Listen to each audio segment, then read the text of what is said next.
The space around Haven Prime looked like a graveyard of metal and dreams. Admiral Jake Morrison stood on the bridge of his ship and watched human vessels burn in the cold darkness. The enemy had come again with their crystal ships that cut through space like angry wasps.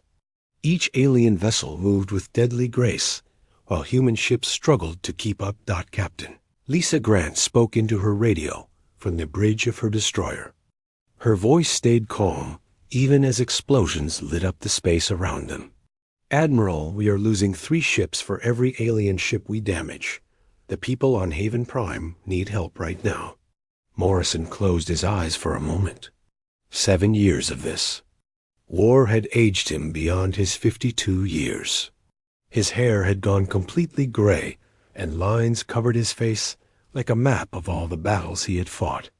The Kethrans had started this war when humans found them destroying planets in the outer regions of space. They strip-mined worlds and left them as dead rocks floating in the void.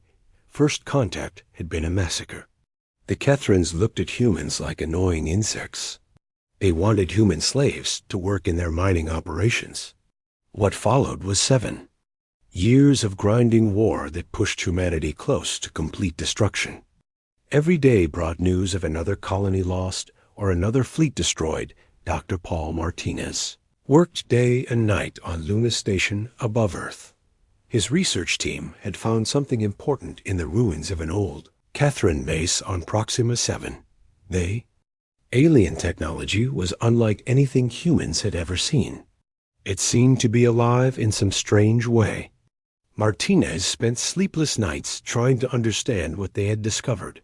Commander Amy Foster led attack teams that boarded enemy ships. She had learned to fight the Kethrans up close and personal. Her soldiers called her Iron Amy because she never showed fear, even when facing the Crystal Warriors. Foster had lost half her team in the last boarding action, but she kept fighting. Someone had to learn how these aliens worked. The evacuation ships moved slowly away from Haven Prime. Families packed into cargo holds while children cried for pets and toys left behind. Morrison watched civilian ships struggle to escape while his military vessels held the line. The Kethrans seemed to enjoy hunting the slow evacuation fleet. Their energy weapons turned human ships into silent tombs that drifted among the stars. Morrison received a message from Earth Command. The outer colonies had fallen. New Sydney was gone. Kepler Station had been destroyed. The farming worlds of the Centauri system now belonged to the aliens. Humanity was being wiped out one world at a time in a systematic campaign of destruction. Sir, the last transport is clear, Grant reported. We can begin our withdrawal. Morrison nodded, but felt no relief. Where could they withdraw to when the enemy controlled most of human space? The Kethrans had better ships and better weapons. They seemed to know where human forces would be before the humans knew it themselves. It was like fighting an enemy that could see the future. The alien ships were beautiful in their own deadly way. They looked like living crystals that caught and reflected starlight. Each vessel hummed with energy that human sensors could barely detect. When they fired their weapons, the space around them filled with colors that had no names. The energy beams could cut through human armor like it was paper. Foster's boarding teams had brought back pieces of Kethron technology. The alien equipment felt warm to the touch and seemed to pulse with its own heartbeat. Martinez studied these fragments day and night. He believed they held the key to understanding the enemy. The crystal technology appeared to be connected somehow, as if all Kethron devices were part of one huge system. The war had changed humanity in ways nobody expected. Children grew up knowing that aliens wanted to kill them. Scientists worked on weapons instead of exploring space. Artists created memorials instead of celebrating life. The human spirit was being crushed under the weight of constant fear and loss. Morrison remembered when he had been a young officer exploring new star systems. Back then, humans had hope for the future. They believed they would find friends among the stars. Instead, they found an enemy that wanted to turn them into slaves or corpses. The universe seemed much darker now that it had 7 years ago. Retreat from Haven Prime took 12 hours. Human ships limped away from another defeat while the Kethrans claimed another world. Morrison knew they would strip mine Haven Prime until it was just another dead rock. The aliens had done this to dozens of worlds.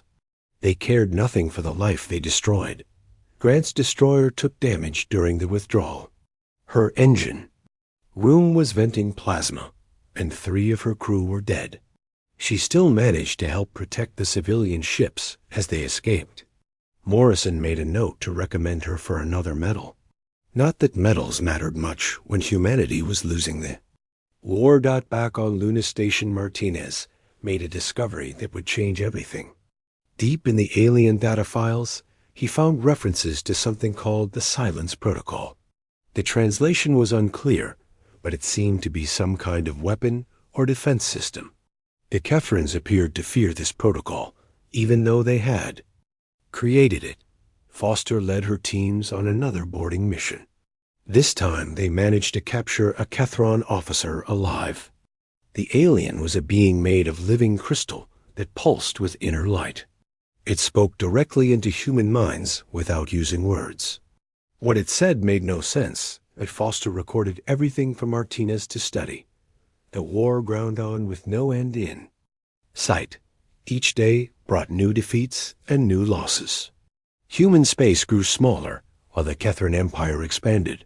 Morrison wondered if humanity would survive another year of this grinding conflict.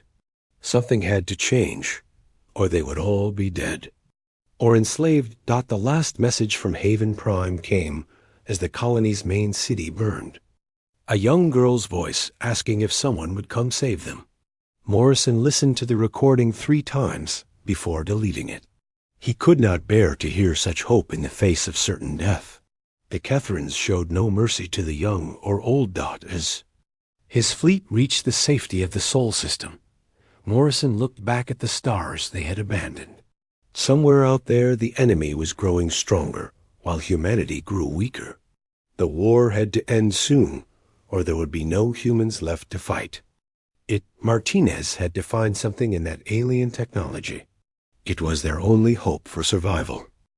3 months after losing the Centauri worlds, Dr. Martinez worked in his lab on Luna Station. Coffee cups covered his desk, and his eyes were red from lack of sleep. The alien data files glowed on his computer screen like digital puzzles waiting to be solved. His team had been working around the clock to understand what they had found on Proxima 7. The breakthrough came at 3 in the morning, when most of the station slept. Martinez had been studying fragments of Kethron text when the translation program finally cracked a major section. The words that appeared on his screen made him sit up straight in his chair. The Silence Protocol was not just a weapon. It was something much more dangerous. "Admiral, you need to see this right away," Martinez said over the secure channel to Morrison. The Admiral was overseeing the defense of Jupiter's moons, where human forces had made their last stand. "The Kethrans are not what we thought they were. They are not the strongest race in the galaxy. They are running from something." Morrison's tired face appeared on the video screen. Behind him, bridge officers worked frantically to coordinate the defense. "What do you mean, running, Doctor?" "They have been pushing us back for 7 years." Martinez pulled up the translated files. According to these records, the Kethrans once faced an enemy they called the Devourers. These beings were so terrible that the Kethrans created the Silence Protocol as a last resort. It would shut down all their technology at once rather than let the Devourers get it. Captain Steve Parker was Morrison's best tactical officer. He had studied every battle of the war and knew Kethran fighting methods better than anyone. Parker looked at the translated documents with growing understanding. "Sir, if this is true, then the Kethrans have been afraid this whole time. They are not conquering our space. They are trying to build defenses." Dr. Rachel Adams worked with Martinez on the xenobiology team. She had spent years studying captured Kethran equipment and bodies. Adams made a discovery that changed everything they thought they knew about the enemy. The Kethrans do not just use crystal technology. They are the technology. Each ship and weapon is part of a vast network that connects their entire species. The implications were staggering. Every Kethran device was connected to every other device. When one ship learned something, all ships learned it instantly. When one weapon was damaged, all weapons adapted to prevent the same damage. The Kethrans were not individuals fighting with tools. They were a collective consciousness that had merged with their technology. Adams showed Martinez brain scans from the captured Kethran officer. Look at this. The crystal being we caught does not have a normal brain. Its thoughts are stored in the crystal matrix that makes up its body. But the matrix is also connected to every other Kethran in the galaxy. They share thoughts and memories across vast distances. This explained why the Kethrans always seemed to know where human forces would attack. They did not predict the future. They simply shared information instantly across their entire network. When one ship spotted human forces, all ships knew about it immediately. Human military tactics were useless against an enemy that could communicate. Faster than light, Martinez worked day and night to understand the Silence Protocol. The program was buried deep in the Kethran network, like a virus waiting to activate. If triggered, it would shut down every piece of Kethran technology in the galaxy at the same time. Their ships would go dark. Their weapons would stop working. Their life support systems would fail. But why would they create something that would destroy them? Morrison asked during another late-night briefing. The Admiral looked exhausted as reports came in of more defeats around Jupiter. Because they were more afraid of the Devourers than they were of death, Martinez replied. According to these files, the Devourers consume entire civilizations. They feed on advanced technology and the life force of intelligent beings. The Kethrans would rather die than feed these creatures. Parker studied tactical reports from the war.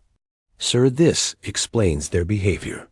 They attack our colonies not to conquer them, but to prevent us from advancing. Every time we develop new technology, they destroy it. They are trying to keep us primitive. The horrible truth became clear. The Kethrans were not evil invaders. They were terrified guardians, trying to protect the galaxy from something worse. Their brutal attacks on human colonies were desperate attempts to prevent humanity from becoming advanced enough to attract the Devourers. They had been fighting to save both species, even as humans fought back. Martinez found more references to the Devourers in the deeper files. They were described as beings of pure energy that traveled between galaxies. They consumed the life force of entire star systems and left nothing but cold, empty space behind. The Kethrans had encountered them millions of years ago and barely survived by merging with their technology. The Kethrans turned themselves into living machines to hide from the Devourers, Adams explained. Pure energy beings can sense biological life, but technology is harder for them to detect. The Kethrans saved themselves by giving up their original forms. The war around Jupiter grew more desperate each day. Human forces were running out of ships and ammunition. The Kethrans pressed their attack with increasing urgency. Martinez realized they were not trying to destroy humanity quickly. They were trying to prevent humans from developing the technology that would call the Devourers. But it was too late for peaceful solutions. The war had gone on too long, and too many people had died. Morrison could not explain to his officers that the enemy was actually trying to protect them. The human fleet would fight to the last ship rather than surrender to the aliens who had destroyed their worlds. Martinez made a terrible decision. He would modify the Silence Protocol to work against the Kethrans. The virus could be reversed and used to shut down their network from the outside. It would require getting close enough to their command ship to upload the program directly into their system.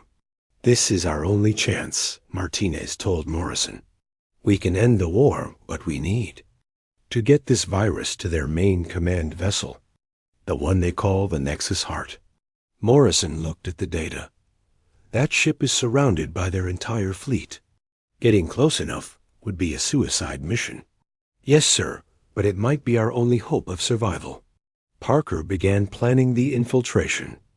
They would need a small team with specific skills. The mission would require stealth technology and people who understood alien systems. Most importantly, they would need someone who could upload the virus while under enemy fire. As the Jupiter defense crumbled, Martinez worked frantically to complete the modified silence protocol. He knew they were about to do something that could not be undone. The virus would spread through the Kethron network like wildfire. Every ship and every being connected to their technology would be affected. Adams made one final discovery in the alien files. "Paul, there is something else." The silence protocol was not just meant to shut down their technology. It was meant to erase all record of their existence. The Kethrons believed that even knowledge of their location could attract the Devourers. Martinez felt a chill run down his spine. If they used the virus, they would not just be ending the war. They would be destroying the very defenses that kept something much worse away from their galaxy. But Jupiter was falling, and Earth would be next. Humanity had no choice but to fight with the weapons they had. The final preparations began for what would become known as Operation Prometheus.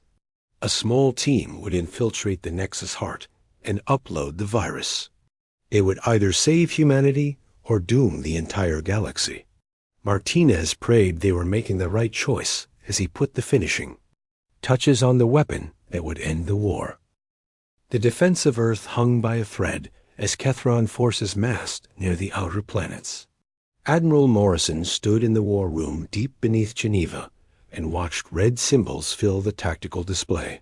Each symbol represented an enemy ship moving closer to humanity's last stronghold. The time for desperate measures had come. "Operation Prometheus is authorized," Morrison said to the small group of officers around the table. "We have one shot at this. If we fail, Earth falls within days." Colonel Dan Brooks had assembled the best team humanity could offer. Each member had specific skills needed for the mission. They would have to work together perfectly or die trying. Brooks himself had led more boarding actions than any other human officer. His face bore scars from fighting Kethrons in the cramped corridors of their ships. Lieutenant Sylphie Clark sat at her portable computer terminal, running final checks on the virus. Her fingers moved across the keyboard like a pianist playing a complex piece. Clark had cracked more Kethron codes than anyone else in the fleet. She understood their digital language better than most humans understood their own computers. "The virus is ready," Clark reported. "Once I upload it into their network, the silence protocol will spread to every connected device. We will have maybe 5 minutes before they realize what is happening and try to stop it." Sergeant Mike Johnson checked his demolition equipment. One more time. The big man had blown up more alien installations than anyone could count. His knowledge of Kethran ship layouts came from crawling through dozens of damaged vessels. Johnson knew exactly where to place charges to cause maximum damage. "I have mapped the route to their central core," Johnson said. "The ship's biomechanical systems will try to heal any damage we cause. We need to move fast once we start the fireworks." Commander Jenny White ran her hands over the controls of the captured Kethran shuttle. The alien craft had been modified with human stealth technology. White had survived more space battles than any pilot in the fleet. Her job was to get the team to the Nexus Heart without being detected. "The shuttle is ready," White reported. "I have plotted a course that should keep us hidden until we dock with their command ship. After that, we are on our own." Dr. Martinez carried the data pad containing the virus. He was the only person who fully understood how the silence protocol worked. The weight of the device felt enormous in his hands. Everything humanity had fought for came down to this small piece of technology. The team boarded the shuttle as Earth's orbital defenses exchanged fire with the advancing Kethran fleet. Explosions lit up the space around the planet as human missiles struck alien shields. The battle was going badly, but it provided cover for the infiltration. Mission White piloted the shuttle through the chaos of the battle. The modified alien craft slipped between the larger ships like a ghost. Human fighters engaged Kethran interceptors while the shuttle moved toward its target. The massive command ship hung in space like a floating city made of crystal and light. Nexus Heart was the size of Manhattan and served as the brain of the entire Kethran fleet. Every ship in their armada was connected to the command vessel. If they could upload the virus there, it would spread to every Kethran device in the galaxy. The ship's hull pulsed with energy that made human sensors go crazy. "There she is," White whispered as the command ship filled their view screen. "The heart of their entire network. It is beautiful and terrible at the same time." The shuttle docked with the Nexus Heart, using stolen access codes. The airlock cycled, and the team prepared to enter the alien vessel. Each member checked their equipment one final time. They all knew this would probably be a one-way trip. The inside of the Kethran ship was unlike anything humans had ever seen. The corridors were made of living crystal that pulsed with inner light. The walls seemed to breathe and shift as they walked past. Strange sounds echoed through the passages, like the heartbeat of some massive creature. "Stay close and watch for defenders," Brooks whispered into his radio. "The Kethrans know we are here, even if they have not found us yet." The team moved deeper into the ship, following Johnson's memorized route. The sergeant led them through passages that twisted and turned like the inside of a living organism. The air smelled of ozone and something else that had no name. Emergency lighting cast weird shadows on the crystal walls. They encountered their first Kethran defenders in a junction chamber. The alien warriors were beings of pure crystal that moved with deadly grace. Their weapons fired energy beams that could cut through human armor like paper. The team fought desperately in the confined space. Clark worked frantically at her computer, while the others provided covering fire. "I'm trying to hack their security, but their systems keep adapting to my attacks. It is like fighting a computer that can think." Johnson threw grenades that exploded in brilliant flashes of light. The Kethrans seemed stunned by the sudden illumination. "They do not like bright lights," he called out. "Use your flashlights as weapons." The team fought their way through 3 more defensive positions. Each battle was harder than the last, as the ship's systems adapted to their tactics. The Kethrans seemed to know exactly where the humans would be and what they would do. Only speed and luck kept them alive. "The central core is just ahead," Martinez said as they reached a massive chamber. The room was filled with crystalline structures that pulsed with rainbow colors. Energy flowed between the formations like living lightning. This was the heart of the Kethran network. Clark set up her equipment and began the upload process. The virus would take several minutes to transfer completely. During that time, they would be completely vulnerable to counterattack. The team formed a defensive circle around her position. "Upload at 30%, Clark reported. "The virus is spreading, but slowly. Their security systems are fighting it every step of the way." The chamber filled with Kethran defenders as the ship's immune system responded to the intrusion. Crystal warriors poured in from every entrance. Their weapons filled the air with deadly energy beams. The team fought with everything they had. "Upload at 60%, Clark called out over the sound of weapons fire. "Just a few more minutes." Brooks fell as a Kethran beam caught him in the chest. The colonel tried to keep fighting, but his armor was melting around him. Johnson dragged him to cover while White laid down suppressing fire with her rifle. "Hey, New voice spoke directly into their minds. It was cold and alien, but somehow sad. You do not understand what you are doing. You think you are saving your species, but you are dooming us all. The Kethron commander appeared in the center of the chamber. It was a being of pure energy housed in a crystal matrix. The creature's form shifted and changed as it spoke. Light poured from its body like liquid fire. We are the Guardians, the commander continued. We have protected this galaxy for millions of years. Your virus will destroy the very defenses that keep the Devourers away. Martinez felt the weight of the truth, but it was too late to stop. Upload at 90%, Clark reported. Almost there. The commander's form began to flicker as the virus spread through the network. You have won the war, but lost everything else. The Devourers will come now. Nothing will stop them. Upload complete, Clark announced. The virus is spreading through their entire network. Throughout the ship systems began to fail. The lights dimmed and the gravity fluctuated. The crystalline structures in the chamber started to crack and crumble. The Kethron defenders simply stopped moving as their connection to the network was severed. The team fought their way back to the shuttle as the Nexus heart died around them. Explosions rocked the ship as its systems overloaded.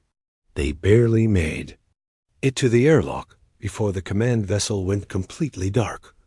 White piloted the shuttle away from the dying ship. Behind them, the entire Kethron fleet was going silent. One by one, thousands of vessels simply stopped moving.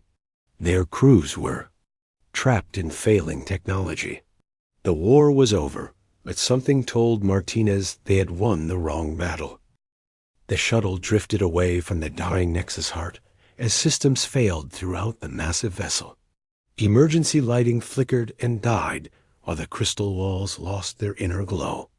The team had succeeded in their mission, but Dr. Martinez felt no joy in their victory. Something was terribly wrong. You think you understand our technology?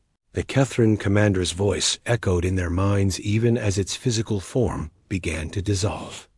You think you can turn our own weapons against us, but you do not comprehend what you are truly facing. The being of pure energy struggled to maintain its shape as the virus spread through the network. Its crystal matrix was cracking, and the light within grew dimmer with each passing moment. Yet it continued to speak with urgent desperation. We were not always what you see now, the commander said. Once we were a peaceful species much like your own. We had flesh and blood bodies. We built cities and raised families. We explored the stars with wonder and hope. Martinez listened with growing horror as the truth unfolded. The Kethrons had not chosen to become crystalline beings. They had been forced into it by necessity.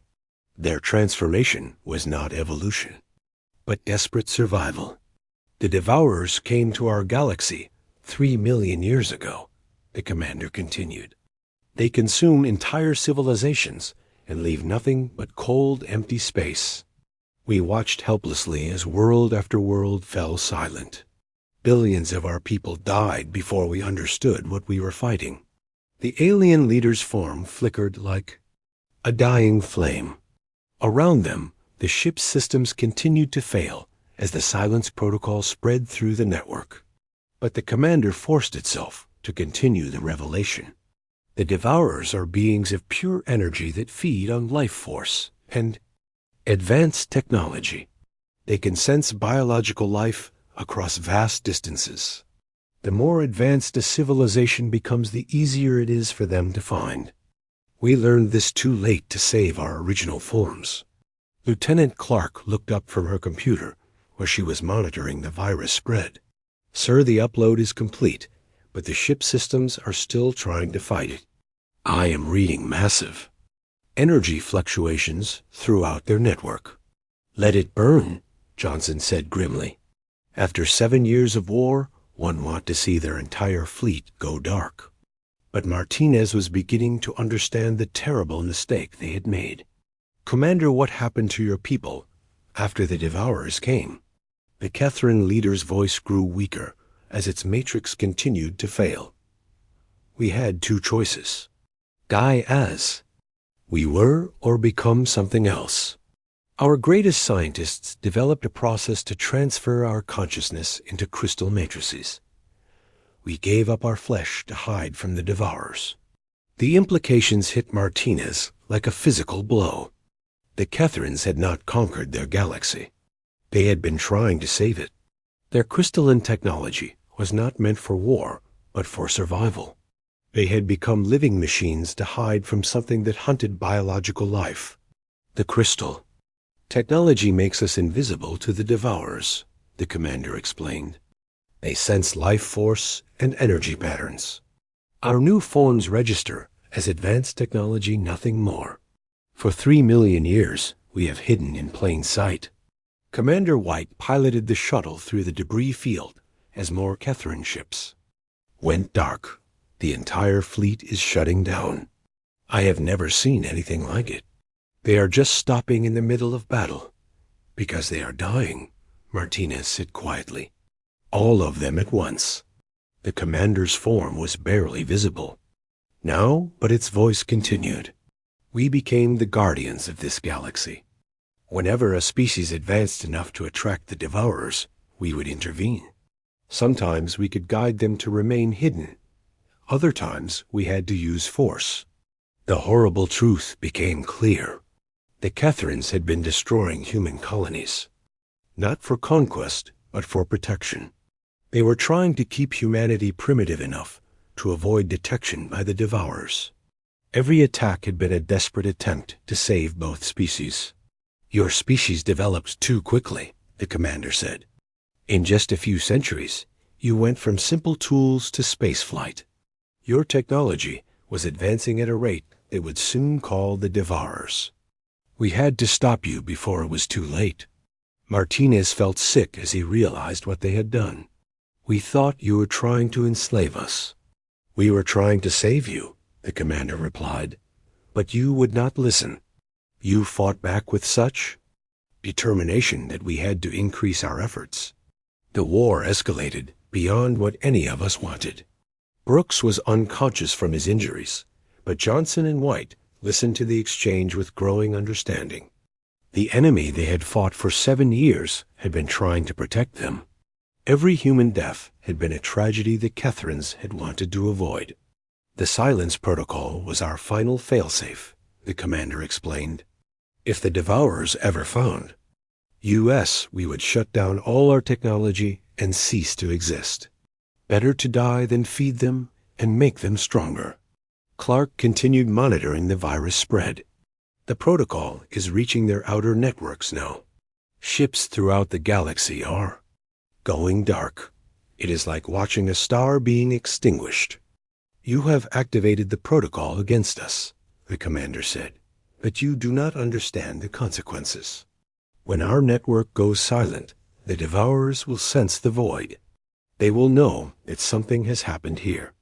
The energy beings' form was almost gone now. Only a faint outline remained in the crystal matrix. We have held them back for 3 million years. Our constant activity masked the presence of younger species. But now there will be silence where once there was the hum of our technology. Martinez grabbed his radio.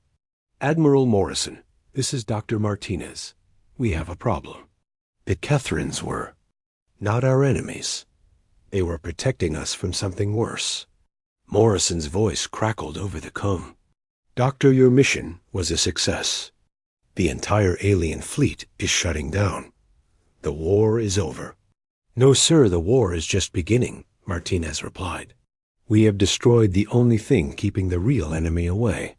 The commander's voice was barely a whisper now.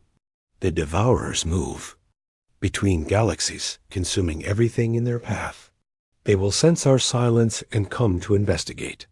Your species will face them with no protection and no understanding of what they are. How long do we have? Martinez asked. They move slowly between the stars, but they are already close. We have been trying to strengthen our defenses because we detected their approach.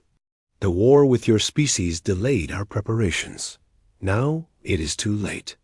The crystal matrix finally cracked completely, and the commander's form dissolved into sparkling dust. The last guardian of the galaxy was gone. Around them, the Nexus heart continued to die as its systems failed one by one. "We need to get back to Earth," Martinez said. "We have to warn everyone about what is coming." White fired the shuttle's engines, and they began the journey home. Behind them, the Kethran fleet drifted in space like a graveyard of dreams. Thousands of ships that had once protected the galaxy now floated dead in the void. "Doctor, what exactly are these devourers?" Johnson asked. Martinez looked at the data they had recovered from the Kethran systems. "Beings of pure energy that consume entire civilizations. They feed on life force and advanced technology. The Kethrans hid from them for 3 million years by becoming living machines. And now they are coming here," White said. "Yes, and we just destroyed the only defense that could have stopped them." The shuttle raced toward Earth, carrying the terrible news. Behind them, the last Kethran ships went dark as the Silence Protocol completed its work. The Guardians were gone, and something ancient and hungry was turning its attention toward the small blue world that had dared to break the silence. The silence spread across the galaxy like a wave of death. On Earth, people celebrated as news arrived that the alien fleet had simply stopped fighting. Admiral Morrison stood on the bridge of his flagship and watched Kethran vessels drift past. The moon like dead metal. The war was over, but the victory felt hollow. "All enemy ships have gone dark," Captain Grant reported from her destroyer. "Boarding parties report the vessels are empty. No crew members found alive or dead. It is like they just vanished." Morrison nodded, but his mind was on Dr. Martinez's warning. The real enemy was still out there, and humanity had just destroyed their only protection. The Admiral looked at the tactical display showing thousands of disabled alien ships. Each vessel represented a guardian that would never again stand between humanity and the Devourers. Back on Luna Station, Martinez worked frantically to analyze the data they had recovered. The Silence Protocol had worked exactly as designed. Every piece of Kethran technology in the galaxy had shut down simultaneously. The crystalline beings who had terrorized humanity for 7 years were gone. "It happened so fast," Dr. Adams said as she studied the readings. One moment their network was active, and the next it was completely silent. "I have never seen anything like it." Martinez pulled up star charts showing the locations of former Kethran bases. Red dots marked where their technology had gone dark. Each dot represented a hole in the galaxy's defenses. "We have created a void in space-time itself. The absence of their technology is spreading outward like ripples in a pond." Captain Parker coordinated the cleanup efforts around Earth. Human salvage crews moved carefully through the alien fleet, looking for useful technology. Most of the Kethran equipment was completely dead, but some systems still held residual energy. Parker warned his teams to be careful. "Sir, we are finding some strange readings," one salvage crew reported. "The crystal technology seems to be dissolving. It is like it was never meant to exist without the network connection." This confirmed Martinez's fears. The Kethran transformation had been held together by their collective consciousness. When the network died, they had simply ceased to exist. 3 million years of evolution had been undone in moments. Lieutenant Colonel Kate Turner commanded Earth's defense forces from the orbital platforms. Her sensors were picking up unusual readings from the outer solar system. "Dr. Martinez, we are detecting energy signatures unlike anything in our databases. They are coming from beyond Pluto." Martinez felt his blood run cold. "How long since the Kethran network went dark?" "Exactly 5 hours, sir." The timeline matched the Kethran commander's warning. The Devourers moved quickly once they detected silence where there had been activity. They were drawn to the sudden Absence of technology, like sharks to blood in the water. "Admiral, we have a problem," Martinez said over the com to Morrison. "The deep space sensors are picking up energy signatures moving toward our solar system. Based on the Kethron data, these could be advanced scouts." Morrison's face appeared on the screen. Behind him, bridge officers were coordinating the victory celebration. "Doctor, I thought you said these devourers move slowly between galaxies." "They do, sir, but they have scouts that move much faster. The main force could be years away, but the scouts will be here soon." Turner's sensors detected more energy signatures appearing at the edge of the solar system. "Sir, I count at least 12 bogies moving toward Earth at incredible speed. They are not using any propulsion system we can identify." The celebration on Earth continued as people rejoiced in the streets. They had no idea that their victory had lasted exactly 5 hours. The real war was just beginning, and humanity was completely unprepared for what was coming. Martinez studied the Kethron files on devourer tactics. They send scouts to investigate any sudden changes in galactic energy patterns. If the scouts confirm that a civilization has become advanced enough to be worth consuming, the main force follows. "What do we do?" Morrison asked. "We try to hide our technology signatures and hope they do not find us interesting." But it was too late for hiding. Humanity's war with the Kethrons had been detected across the galaxy. The energy signatures from thousands of human ships and weapons had already marked Earth as an advanced civilization. The scouts were coming to investigate. The first scout appeared near Jupiter as a shimmering distortion in space. It was invisible to most sensors, but Turner's deep space arrays caught glimpses of something that should not exist: the energy being moved through space without any visible means of propulsion. It simply willed itself from one location to another. "Contact near Jupiter," Turner reported. "The energy signature is unlike anything we have seen. It appears to be scanning our outer planets." Martinez watched the readings with growing dread. The scout was tasting the solar system like a predator sampling prey. It moved from Jupiter to Saturn and then toward Mars.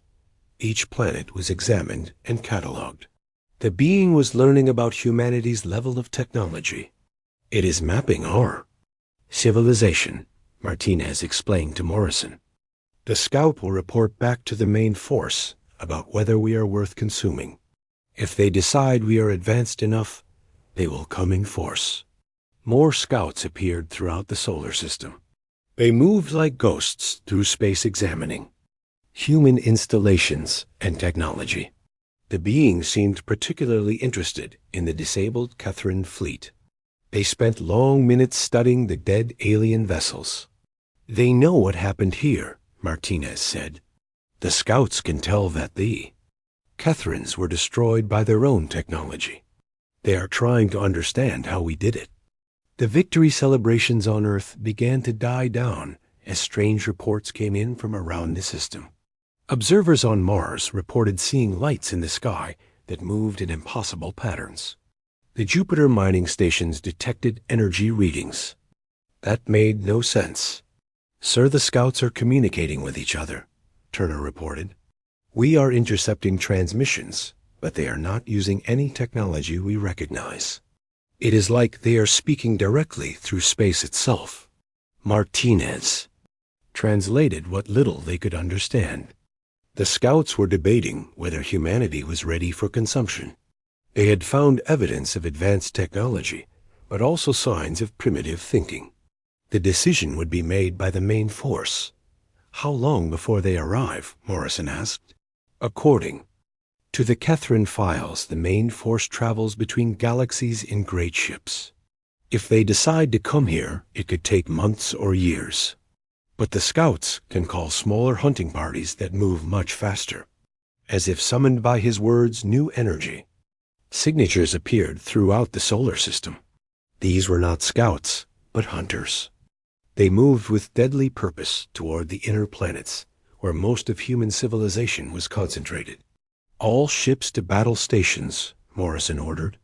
We are about to face the real enemy. The hunters were beings of pure energy that could inhabit any technology they encountered. They poured into the disabled Kethrin vessels and brought them back to life. The alien ships that had been dead for hours suddenly blazed with new purpose. But now they served different masters. The Devourers are using our enemy's technology against us, Parker observed. They are turning the Kethrin fleet into weapons. The possessed alien ships moved toward Earth with fluid grace. Their crystal halls now pulsed with a different kind of energy. The hunters had learned to use Kethrin technology in ways its creators never intended. The weapons that had terrorized humanity for 7 years were now aimed at them again. Open fire, Orison commanded. All ships engaged the enemy. The second battle for Earth began as human vessels fought against the reanimated Kethrin fleet. But these were not the same aliens they had defeated hours earlier. The hunters moved with perfect coordination and seemed to anticipate every human tactic. Martinez watched the battle from Luna Station and realized the horrible truth. The hunters were not just using Kethrin technology. They were learning from it. Every ship they possessed gave them access to 7 years of combat data against human forces. They knew exactly how to fight humanity. Admiral, the hunters are adapting to our weapons in real time, Turner reported. They are using the Kethran network to share information instantly. Every shot we fire teaches them how to defend against the next one. The battle was going badly for the human fleet. Ships that had survived 7 years of war were being destroyed by their own former enemies. The hunters fought with the accumulated knowledge of an entire civilization that had studied human tactics for years. Sir, we are detecting massive energy readings from outside the solar system, Turner announced. Something big is coming. Martinez looked at the long-range sensors and saw his worst fears confirmed. The main Devourer force had decided that humanity was worth consuming. The great ships that traveled between galaxies were accelerating toward Earth. They would arrive in days rather than months. Admiral, we need to evacuate the system, Martinez said. The main force is coming, and we cannot fight them here. Morrison looked at the tactical display showing the advancing enemy. Doctor, where can we go?